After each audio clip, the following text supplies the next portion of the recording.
stewardship director. And prior to this role, I lived in Grand Junction and worked for Rivers Edge West, where I coordinated the Dolores River Restoration Partnership, as well as Desert Rivers Collaborative. So really focused on the restoration of riparian lands kind of in this region in Western Colorado. So this was a little bit tangential and different, but still great to be working on the Dolores in more of a policy role, but still with a lot of the same folks. I have an undergraduate degree from Fort Lewis College in Durango in environmental studies and GIS. And then after working for a few years, decided to go back to school and get a master's degree at the University of Wyoming in geography and water resources, where I actually studied collaboration on the Dolores and Colorado rivers. So it's kind of like the poster child of using your degree. But as college students, that might be interesting to know that there's lots of different pathways to do what you care about. So quickly today, I'll just talk a little bit about my organization briefly and provide some background into the river and landscape. I know the River of Sorrows film does a great job and goes really into detail about all of the issues. And then I wanted to talk a little bit about McPhee Dam and water rights, because that illustrates a little bit of the challenges on the river. And then we can kind of pause in the middle, for discussion or questions, and then we can spend the bulk of the time talking about collaborative efforts that have taken place on the Dolores in recent years, and some of the legislation that has actually come out of that was introduced in Congress this year. And if you can't hear me or have questions, just interrupt at any point. Happy to answer anything. We got you. Thank you. Awesome. So I'm with Dolores River Boating Advocates. We're a pretty small organization. We just have 3 staff and we're about 10 years old. We're unique in that we do advocacy work. So I'm working with stakeholders on flows and land-based issues. We do a lot of stewardship work, so a lot of campsite improvements, working on boat ramps, vegetation removal, and we're really hoping to broaden that as well, educating people that are recreating the landscape on how to be good visitors.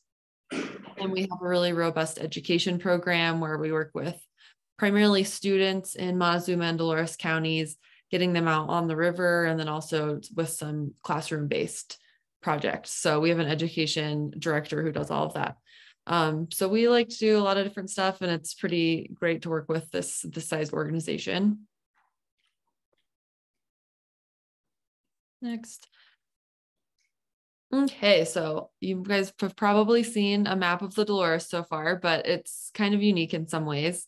The headwaters of the river are kind of around Telluride in the San Juan Mountains, up kind of where I am. I'm in Dolores, Colorado, like right here. And it flows down into McPhee Reservoir and then northwest-ish all the way through Bedrock, Gateway, and then is a tributary of the Colorado River. So it's a not insignificant tributary and about 241 miles long. Most of the land is public, so Bureau of Land Management primarily, with some Forest Service up in the forests around the headwaters. And there's really diverse landscapes ranging from, high desert to the mountains. So that makes it really popular and important for wildlife and fish and birds. And then another just notable component about the Dolores and how humans relate to it is it is a really large trans-basin diversion, which means all of the water that is stored in McPhee and used is actually used in an adjacent basin. So this is the San Juan River Basin down here that will drain into the San Juan River down that eventually flows into what's now Lake Powell. So what that means is no return flows actually come back into the Dolores River after they're used for, municipal use, or primarily agriculture is the by far largest use of water. So that makes solutions a lot more challenging. And it's a little bit unique to this river. There's some other transbasin diversions, of course, but the size of this one is pretty significant. So that has really shaped this river over time. And then here's just a handful of pictures to kind of walk through the landscape. I like to, show pictures. Here is Ponderosa Gorge. This is below McPhee Dam. And then just flowing downstream, here's a few of how the landscape changes. Here's the Slick Rock area. This is a wilderness study area, kind of right in Montrose County. A couple more.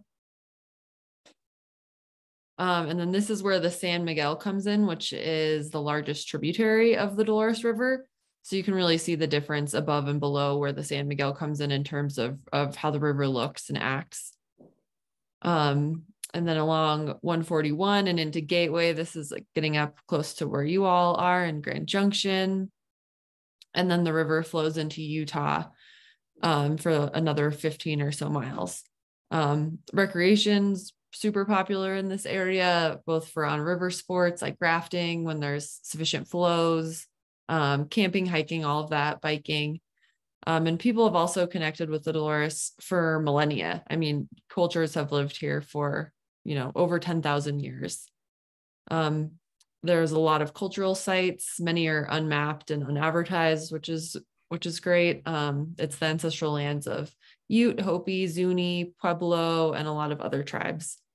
And there's also a big Spanish history on the river, which you can tell the word Dolores is Spanish, and there's a lot of other landscape names that have Spanish origin, with Escalante and Dominguez kind of adventuring through this landscape in search of whatever they were looking for. So it's a pretty culturally rich place.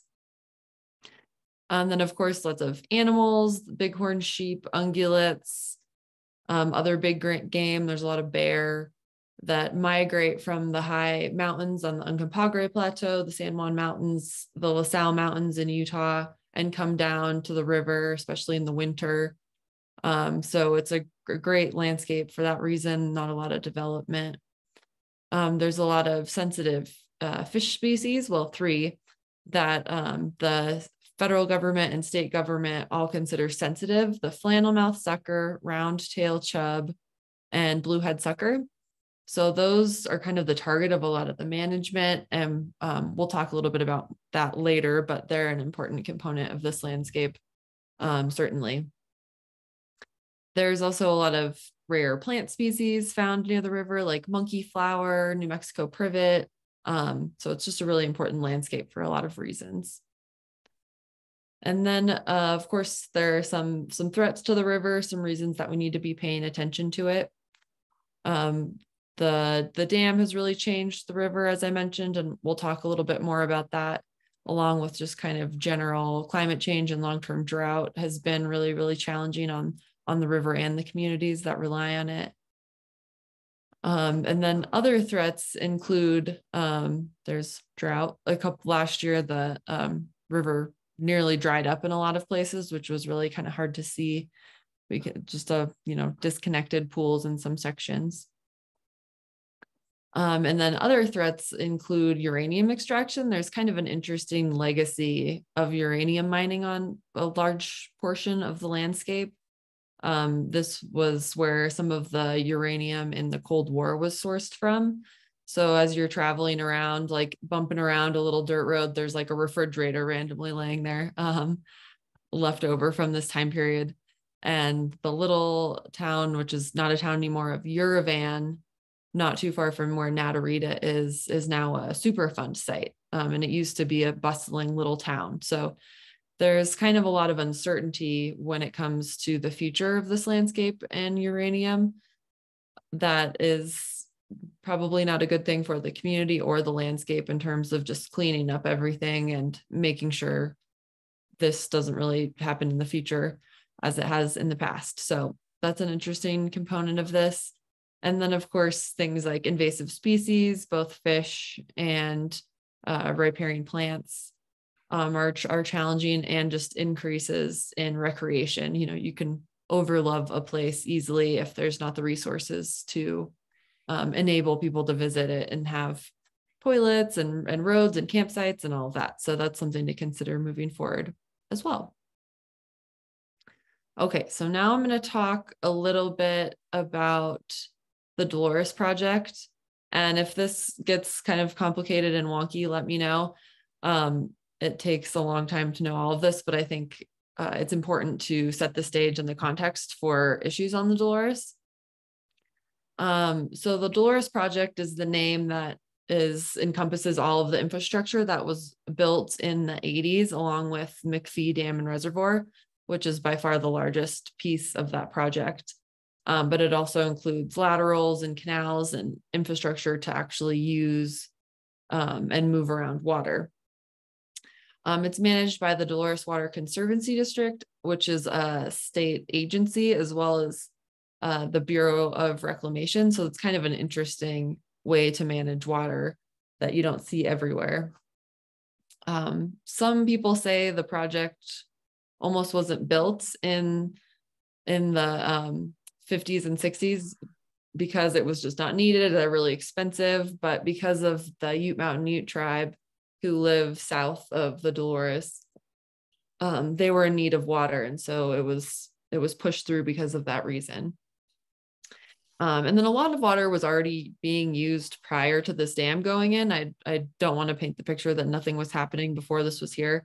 There was a large subset of users in Montezuma County who were using water for agriculture since the late 1800s. So this isn't anything new, but it roughly doubled the amount of water that was being diverted and used.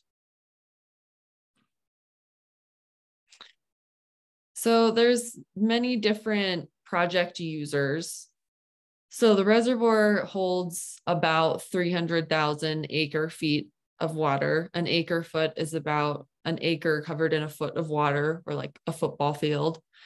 And then about 150,000 acre feet, so about half, is non-project water. So that's the water that was being used before that dam was built. So it has really senior water rights. And then more, about 144 were developed under the Dolores project. So that was more water that was being captured that you can now use and deliver to different people to use for growing food. So project water users have to share in shortages. So that means that the Ute Mountain Ute tribe, the water that's actually allocated for the river downstream, full service farmers. So those are farmers around the Dove Creek area, if folks are familiar with that region, that used to do a lot of dryland farming, beans especially. That's where a lot of the Colorado-based beans are grown. And then once the project was built, they were able to have irrigation water where they were previously just relying on rain. And a lot of them decided to put in alfalfa and other forage crops that were a little easier to grow, better cash crop. You can get more cuttings in a year rather than just one. And then also municipalities, but municipalities use a drop in the bucket, so they are not subject to shortages in the way the other three entities are. Municipal water is the smallest sliver on here and does not account for very much because not that many people live down here. And then Joel might have shared this with you, but the Ute Mountain Ute tribe is one of the major users. And I just wanted to talk a little bit about their role in the project and the situation of water on that reservation, since I think it's pretty important for us to understand. But there are 3 Ute tribes. One is in Utah, which is comprised of the Uncompahgre, White River, and Uinta bands. And the Uinta Uncompahgre and White River bands were historically living in Western Colorado. So even though they're in Utah now, their homelands are in Colorado. And I think it's important to recognize that, not that long ago, they were living in this area. Then the Ute Mountain Ute tribe, which is down in Toyac, and there's also a small community outside of Blanding in Utah. It's called the White Mountain area. And then there's the Southern Ute tribe, which is outside of Durango, in the Ignacio area. And that's a pretty small tribe. So the Ute Mountain Ute tribe is the only one that uses water from the Dolores River. But I just wanted to make that distinction that there's kind of 3 different groups. And they get 24,000 acre feet for farm and ranch on years where there is a full allocation. So the reservoir fills. And then this is kind of confusing, but there's paper rights. So you can say, hey, I have a priority date that's really old, which means I should get a lot of water, but I don't have any money or the political will or the infrastructure to actually use that water. So that's what was happening to the Ute Mountain Ute tribe with the Mancos River, which is the river that would flow through where their reservation is, but it's all kind of it's a smaller stream that's all used up by irrigators upstream of them. So they decided like, hey, let's do this settlement. We'll get all this infrastructure built to use water from the Dolores River. We'll actually have running water in our homes in Toyoak, and decided to go that route, which is very common when it comes to Native American tribes in the West. They tend to use a settlement, even if they get a little bit less water, less priority, because they'll actually have the means to use that water. So it makes sense why that was a decision. So they still have to pay the Bureau of Reclamation for some of that repayment cost for the infrastructure. And then they also share in shortages with other project users. So like the article was mentioning in 2021, they were all only able to use about 10% of their water, which was pretty detrimental for that tribe and for the economy and just for the environment in general.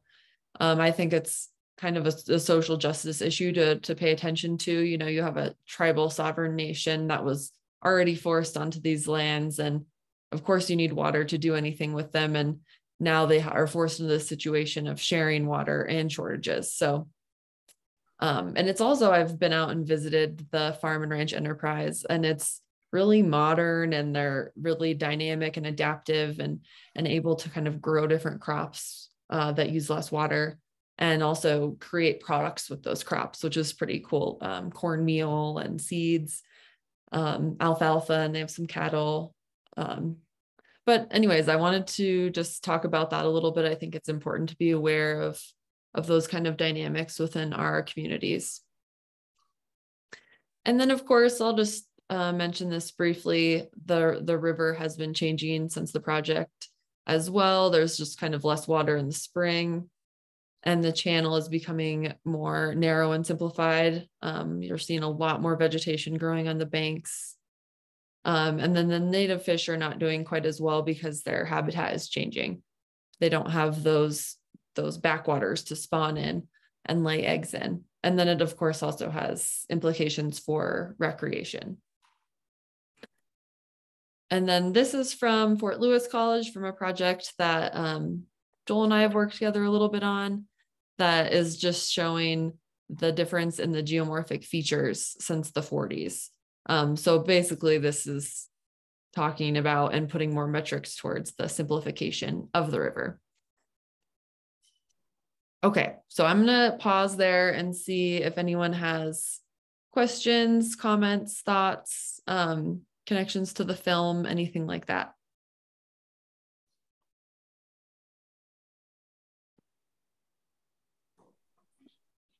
Thanks for that overview so far, Rica. And it's kind of interesting to see, because that film, when was that film put out? Is a little while ago. Yeah, like I think it was filmed 7 years ago. It was kind of prescient insofar as the drought had been impacting that area for a little bit of time, and kind of we're still in it and still dealing with those impacts. And they're interviewing the various users of the water and how it's been impacting them. So it'll be interesting to kind of see has been interesting to see what's been playing out since then, and where you all are taking your work. Yeah, absolutely. I don't think anyone knew how bad the drought could be when that was built. So it's figuring out those solutions is pretty tricky. Any questions for Rica so far? Yeah. I'm just curious if the uranium in the European area that directly if it's the water, or if that's more affecting of like building more community there. Did you hear that? She's asking about uranium in Uravan. Is that impacting the river directly, or is it more of the landscape? Yeah, that's a good question. So, so right now, a lot of the active mines have been somewhat cleaned up, especially that were on Department of Energy parcels. And a lot of work was done after that Superfund site took place. But during like big rain events and big monsoon events, there is some spots that don't have the reclamation done yet that are occasionally impacting water quality. It's not nearly as bad as it was in the 50s and 60s. It was awful. And I think anecdotally, like all the fish were dying and it was really bad for the river. So it's a lot better than it was, but there's still some cleanup that needs to be done. And then companies are still going in and staking claims on some of those mines, even though they're not actually mining them right now. Just given what's going on in Ukraine and Russia, the price of uranium is going up again. So even though there's not a lot of high value areas anymore, there's still a lot of that going on. So you'll see Natarita and little mining towns be like, oh, like maybe we'll have another economic boom, when in reality, it's just not a very consistent and sustainable method. But there's been a lot of good cleanup done. It's not nearly as bad as it used to be.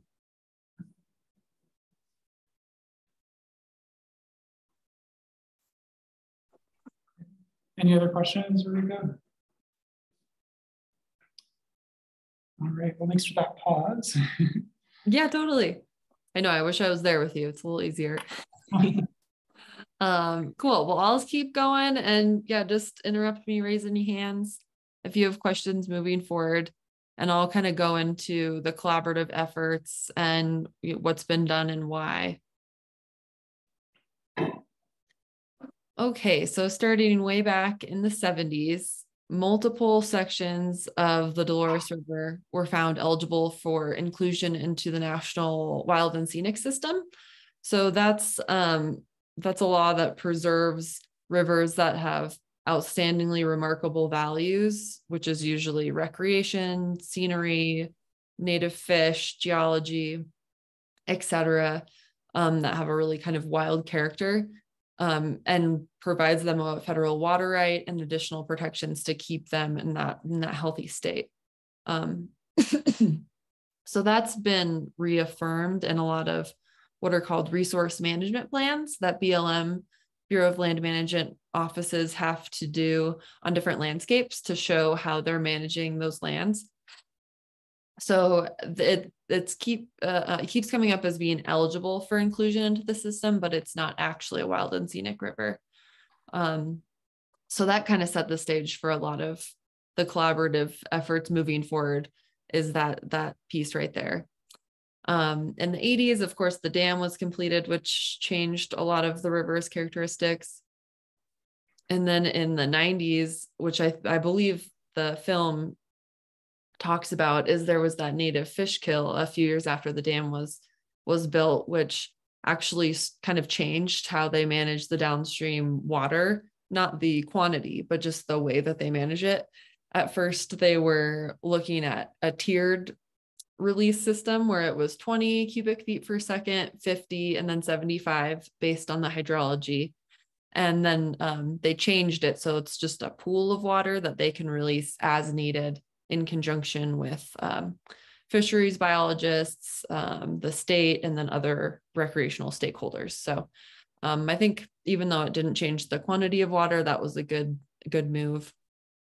And then in 1997, there was a partnership that was mostly conservation groups called Dolores River In-Stream Flow Partnership, or DRIP, which is a great acronym. And then that only lasted till about 2001. I don't think they had a lot of successes. And there's a lot of kind of perceived fear of taking of water. So I don't think they were very successful, but it still shows the community ability to work together and really try to find solutions. And then in 2004, a group called the Dolores River Dialogue was created, which really set the stage to work that's done even today, which I think is pretty cool. And that was first started with the Dolores Water Conservancy District, which is again that agency that manages the dam and the project in conjunction with the Bureau of Reclamation. And then another conservation group called the San Juan Citizens Alliance, which is actually what my executive director was working for that organization a little bit after that time, but she's been around since kind of the beginning. And that partnership, I think, did a much better job of like bringing everybody to the table and figuring out what needed to be done. And I have one more slide on them here in a second. And then in 2008, let's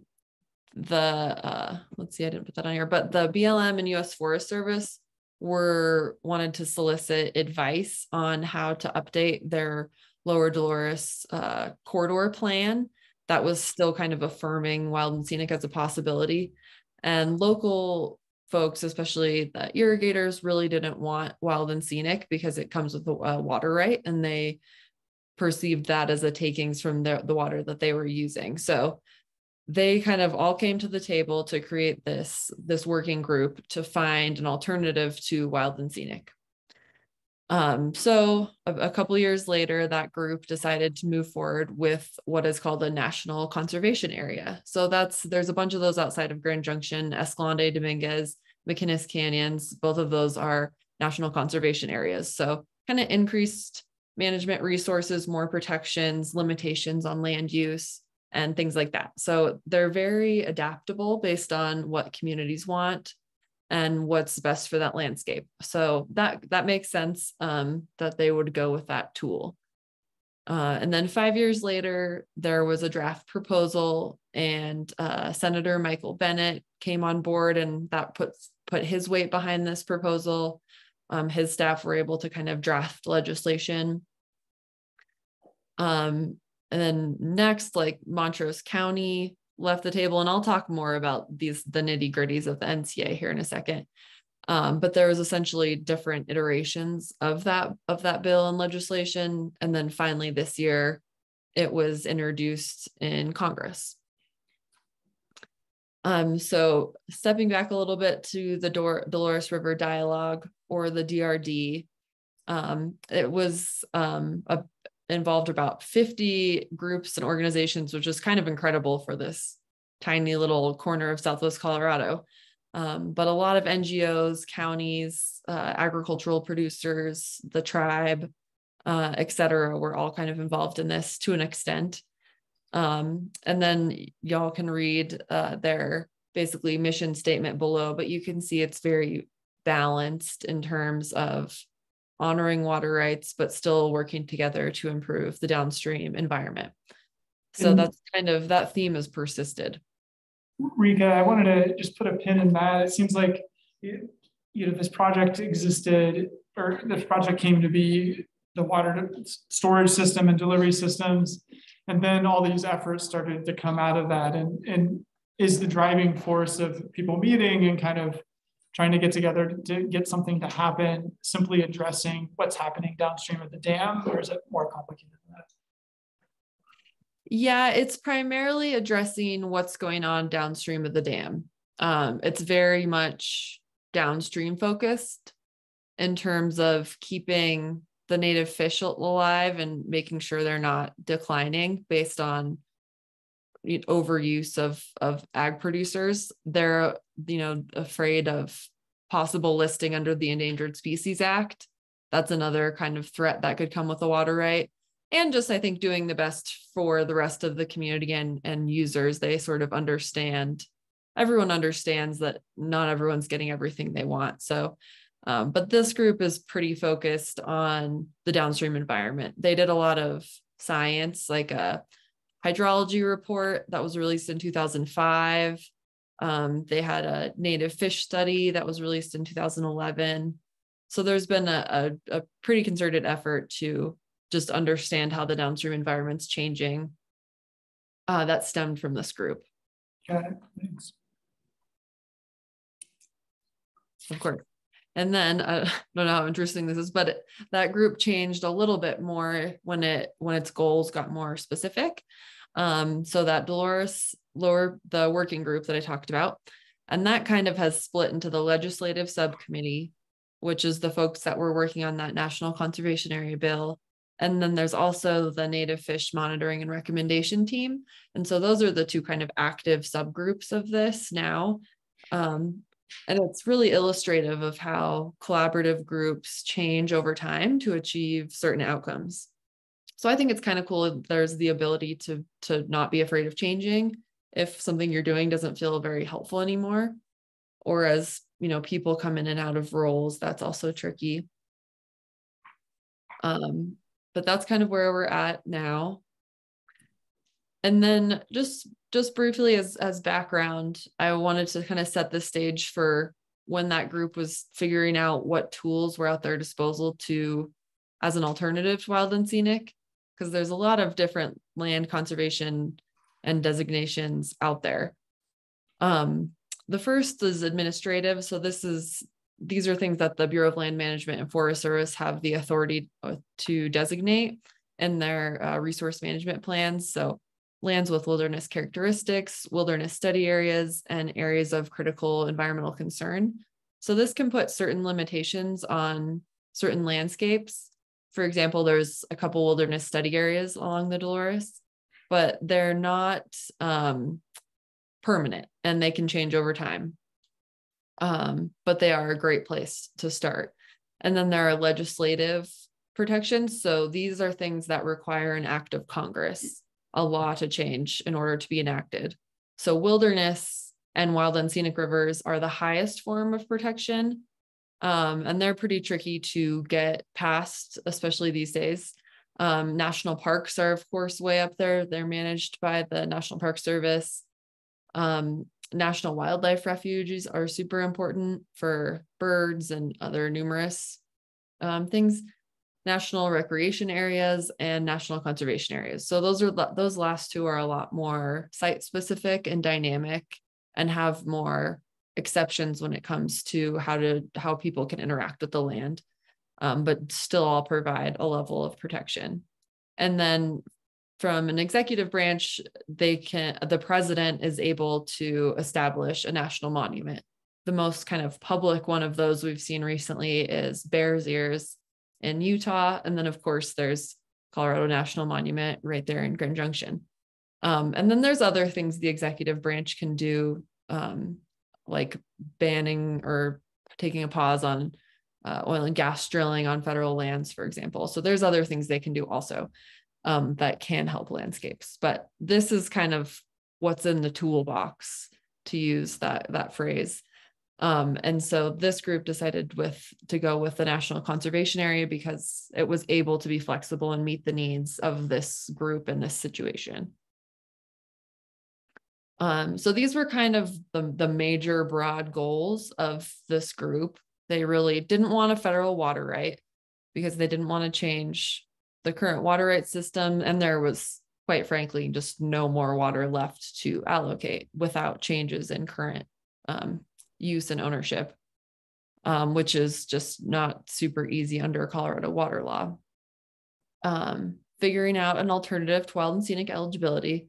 So that's protecting those outstanding, really remarkable values, fish, scenery, all those things I was mentioning earlier, as well as protecting cultural sites and ensuring no more water was developed. So not diminishing what we already have. So, and I may be missing some, but these are kind of the broader goals of the group and some of the deal breakers that those folks of different interests were not really willing to compromise on. So the NCA, of course, changed a lot over the 12 or so years that it was being drafted. So originally it was a 4-county bill in, I have a map on the next slide as well, but in Montezuma, Dolores, San Miguel, and Montrose counties. And then for a while, there was a wilderness area that was within the NCA that is now a wilderness study area in the kind of bedrock area. It's the Dolores River Canyons Wilderness Study Area. So there was a bill that would have identified that as a wilderness area. And that's, and then at one point, Montezuma and Montrose counties decided they didn't want to be involved anymore. So they stepped out of the negotiations. And then the boundaries, of course, changed in and out over the years. And right now, I don't know how well that comes up for y'all, but you can see the boundaries of where the NCA would be established.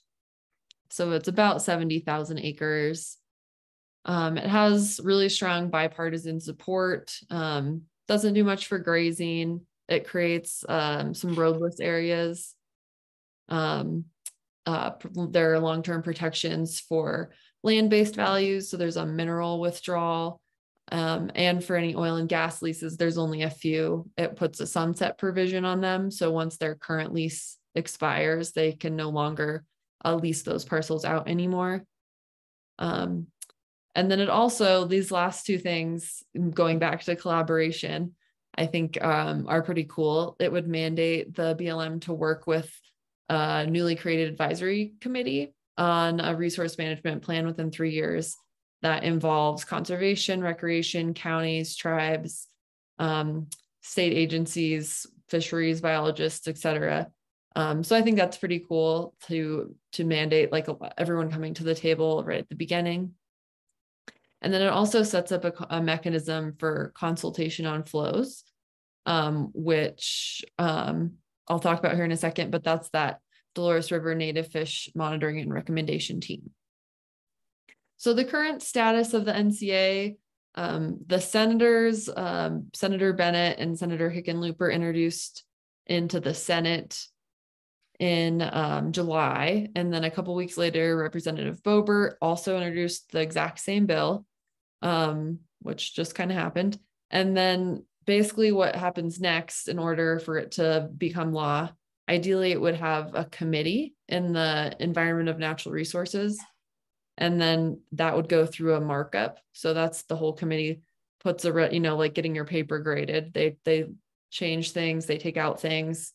And then that gets reconciled in the House of Representatives. And in our case, it's kind of great because both the House and the Senate have identical bills. So that could theoretically really help this bill move forward because it is bipartisan and it has strong support. So we don't really know what's going to happen next. Now that midterms are over, there might be one more hearing after the elections. So we'll see, and what's called a lame duck session. So it might move this year, but probably not. Most likely it would be introduced again next year, which is very normal. That happens to almost every public lands bill. But it's exciting to see it introduced and getting more momentum. And then there's a lot more information on the website on our websites and stuff about this. And then I just have a couple more slides, but the Native Fish Monitoring and Recommendation Team was formed in 2011 to pursue additional opportunities to improve the status of fish on the Lower Dolores. And this group is consulted on years where there are big flows and water years and more water that fits in the reservoir that goes downstream. And so how to best release that water. And then there's also some monitoring that Joel and I are both involved in that is looking at how the river is changing below the dam. So it's kind of cool that those things are all tied together and has really changed over the years to reconcile all these different interests and values on the river. And it's why by no means any of this is perfect, but I think it's great to work together and do something. And then I just put together a couple critical thinking questions for you guys.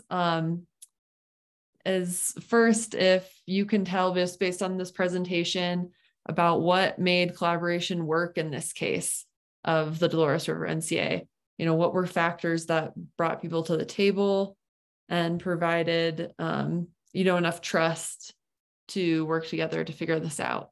And then secondly, thinking about environmental collaboration more broadly, do you think sometimes there could be downsides? Yeah, Really, yeah, I don't know how you want to address that, but yeah, good things to really think great about. questions. And thank you for all that great information, all the work that you all are doing.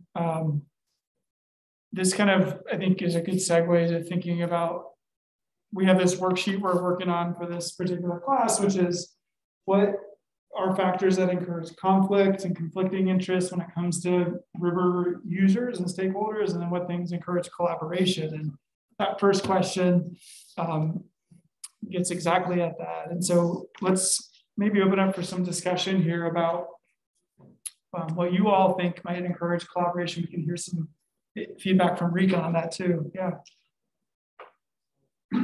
So I said environmental issues by itself, we all look at the river, it makes it really easy to come together to tackle different environmental issues.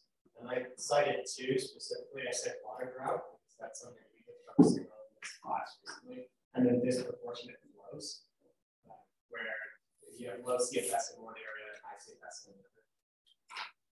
What do you think of, so then I think the drought is an interesting one. Do you all think the drought has been bringing people together or kind of pitting them against each other? And we can think of the context of the Dolores, we could think of the Colorado River as well. Yeah. Oh, okay. It's hard when it comes to state politics wise, because these are like not working together to fix the problem of the fix it, but somehow conserve the line that we have so far. Instead of them coming together and fixing it, it's more like, well, he's not doing it. Why do they get more and they get less? So they can't come to compromise. But I think that's like just like itself, you can see the difference in how they're trying to conserve water. Try to help the river get back to where it was. That's interesting perspective. The kind of point I think you're making is that there's a scale to that. And when you're thinking about the entire Colorado River Basin, you've got California and Nevada and Colorado, and how is everyone sharing water? But then you look at a particular community and how do they all work together on something that can be a little bit different. Rica, how does that match up with kind of your experience in this? Of is the drought been bringing people to the table, or is it driving a wedge? Yeah, that's a really good point. And I do agree. I think the fact that a lot of the stakeholders live in these small communities help a lot, because there's that level of like seeing someone at the grocery store that humanizes other interests. But at the same time, on the case of the Dolores, I think it's limited collaborative work because there's no extra water to even talk about. So, we're doing these studies and there's not a lot of solutions because everyone is sort of taking shortages. So I think people are still able to talk to each other and come together.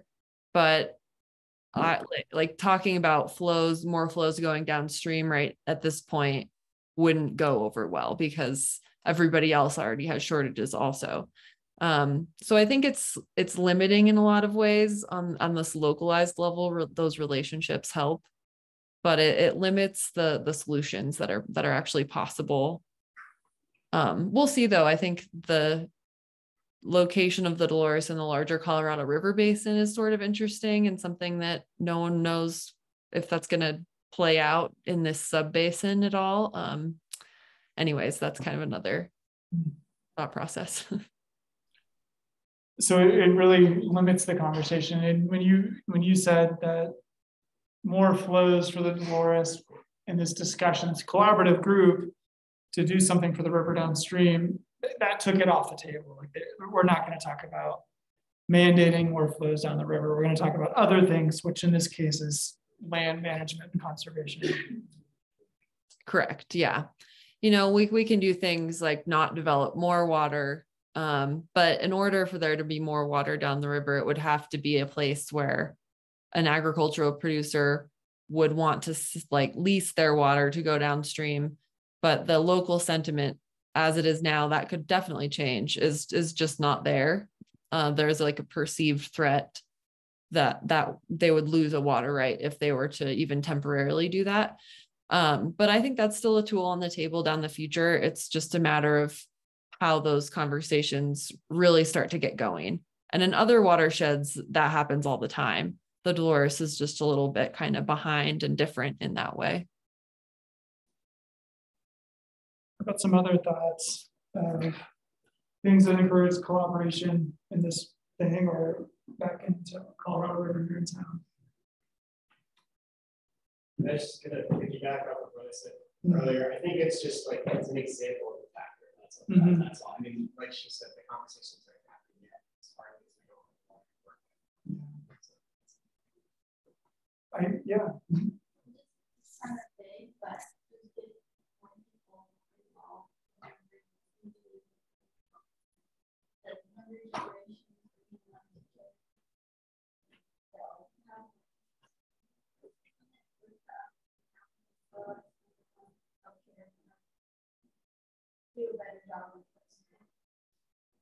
I like that. And the point, Rica, for you here is connecting people with the river, especially youth, to value it and think about the next generation of caretakers.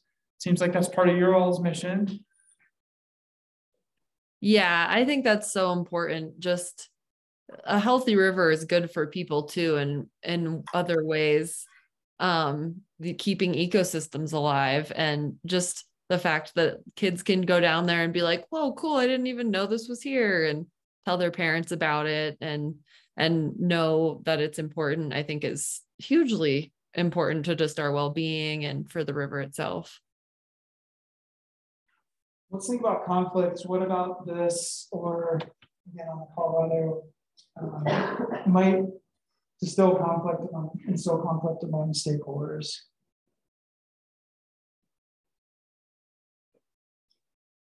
I think one of the conflicts can be that everyone wants to use the water. And the fact is that there's just not a lot of water that's still here, and that everyone can use as much as they want and it will be okay. So I think it's like there's a lot of conflict in like dividing up the water and how it's fair to everyone to be able to have some unlimited resource and people can be part of it. Yeah, and I mean in a lot of cases, it's like, well, we've got our water rights and we've got our projects and we don't have to play, right? But how do you get beyond that? And Rica, how do you get beyond that, where it's like, okay, there's limited water, there's these groups that have legal water rights to take water out of the river and put it somewhere else to other uses. How do you even get them to come to the table in the first place? Yeah, that's a good question that I haven't fully figured out yet. I think that's the big question. I think we've gotten people to come to the table so far because of the perceived threats of native fish becoming endangered, which would come with a federal water right. So they're kind of nervous about that and willing to talk so that that doesn't happen.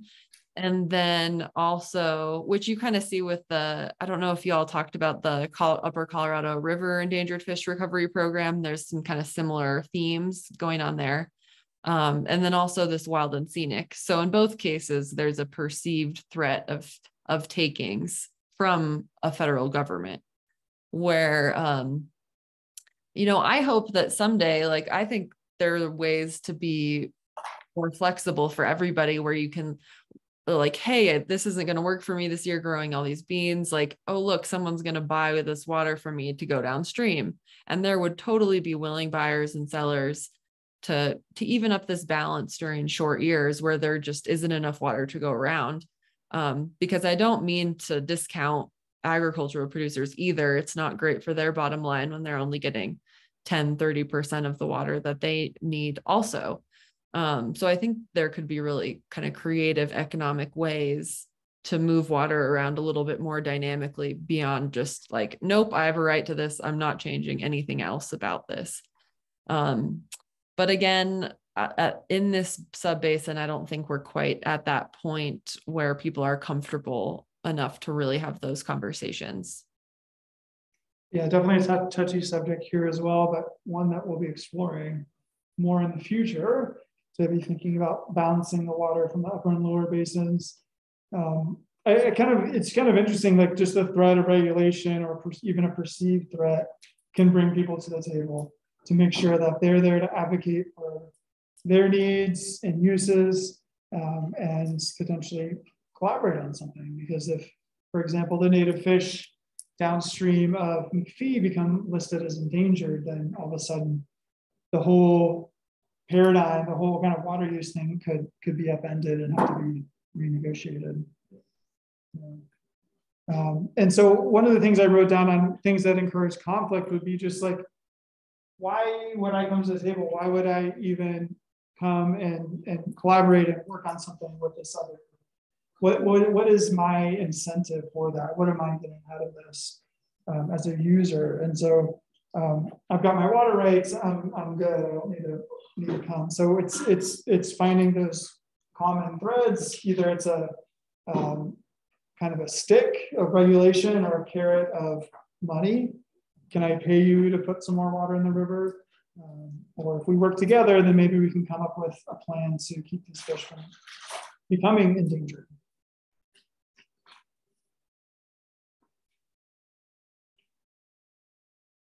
And this is playing out on the Colorado River as well, where we have this endangered fish program that's already in place.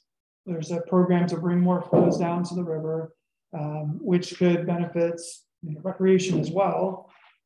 But at the end of the day, we still have limited water. And a statistic I heard recently, kind of a ballpark figure, we did this math problem of how much flow, what's the volume of water you would need to send down to bring flows up in the river?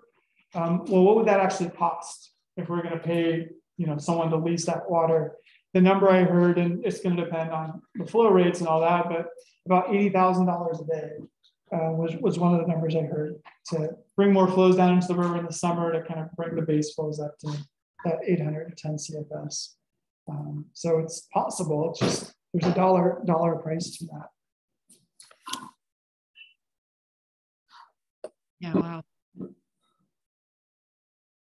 So for you all, Rica, what are your next steps? You've got this legislative process unfolding.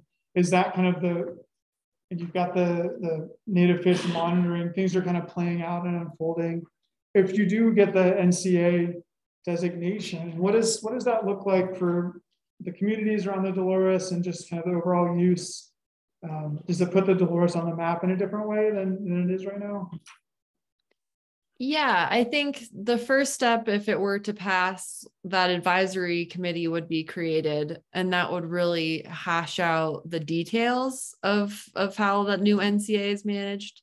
Now there's kind of those broad sweeping thing, what's outlined in the bill. But this would be more nitty gritty. So that would be really exciting. I think you could really get local knowledge together and make sure that the BLM has more resources to manage it better, with the restraints of water, of course. And then there's also different flow opportunities that might arise in the future that we talk about a little bit, whether it be Colorado River or, a new contract negotiation that has room for public comment. So we're kind of working on those things. There's also the northern landscape that doesn't have any proposed protections anymore. So Montrose and Mesa counties, there could, who knows, maybe someday that could be another NCA. So there's all sorts of conversations in the very, very long term in that regard. But I think now is just continuing to advocate and show people the river and how awesome it is and how it's changing, and keep doing research into why that's important for this community when it comes to water. But certainly the legislation is top of the list. I could see there being a bit more maybe visitation to the area if it's an NCA, which I kind of feel like is happening anyways. Over the past 10 years, I've seen more and more people out on the landscape. So I believe that it would get more people out there, but there would also be better resources to manage that increase in use. But it's hard to say. I know that the NCAs are super popular around Grand Junction, and they're such a great asset to that community. So this could be similar in that regard. So a lot going on. Yeah, it's exciting. Never forget the Dolores. So we really appreciate your time. Are there any other thoughts or questions before we go while we have her? Yeah. I'm just curious if there's any concern about the agriculture, as in like if we're buying some all this water, is there any concern about the food production? The question was food production and how that might play out in any future water negotiations for that particular area. Yeah, that's a good question. So most of about over, I think at least 80% of the agriculture is alfalfa and forage crops that are used to feed cows and cattle. A lot of it gets transported down to dairy cows in Texas and that area. Some of it even gets shipped to like South America, which I don't think makes sense, but yes, I think food as the West in general starts to become more and more dry, food production is something that's intricately tied with water, and that I think people tend to silo like economics and ag and food production with the environment. And that's a line we need to talk about a little bit more, is how can we change our food systems a little bit better and localize them a little bit better to make us all more resilient. And that's not an easy question. And like the Ute Mountain Ute tribe, I think is doing a great job about being a little bit more adaptive when it comes to, growing food for people, and thinking about crops that use less water. But for now, I would argue there's still a lot of work to be done in the West more broadly in that regard and making those connections. But it's going to be a huge issue moving forward. It already kind of is thinking about what we're using water for and where those products are going. So hopefully that answered your question. That's a wild one. I mean, we grow rice in Arizona, right? Like it's just we have a wild system, and there's probably going to be some changes that happen just because we can't keep doing the things that we're doing. Right. And it's not any individual's fault, if it's most profitable to grow alfalfa, then that's why they're doing it. So I don't mean to demonize people in general, but it's just, we need to change subsidies and incentives to grow different kinds of food and keep it more locally. Because shipping hay to China is just like kind of silly. From the desert. Okay. Well, thanks again for all your work, and thank you for your time. Let's give Rica a round of applause. Thanks, everybody. Here's my email too. If anyone has questions, happy to reach out, help with any projects, anything I can do. Let's hope for a flow on the Dolores this spring. All right. Yay. Thanks so much, everybody. Thanks, Joel. Thank you, Rica. Appreciate your time. Yeah, thank you guys. Talk to you later.